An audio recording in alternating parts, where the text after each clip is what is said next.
लोग से अवतारी मैया हमार, बनल बा डोलिया के बघवा कहार। लोग से अवतारी मैया हमार, बनल बा डोलिया के बघवा कहार। आगे हनुमान पीछे भैरो भैया, लाली लाली चुनर ओढ़ी अली मैया, आसन लगावा तू निमिय छैया। लाली चुनर ओढ़ी अली मैया, आसन लगावा तू निमिय छैया।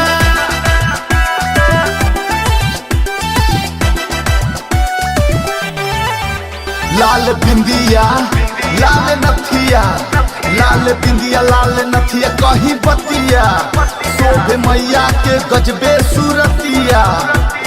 हाथे त्रिशूल शोभे और कटार हो, गरवा में शोभेला अड़हुल के हार हो।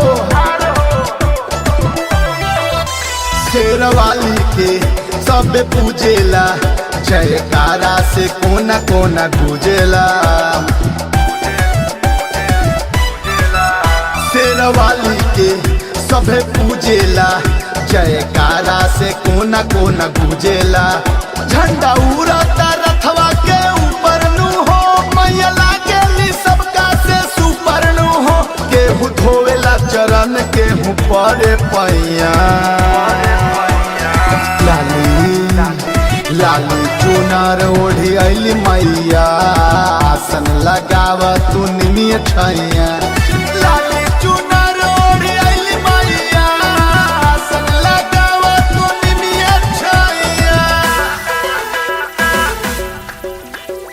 बोला बोला जोता वाली मैया की।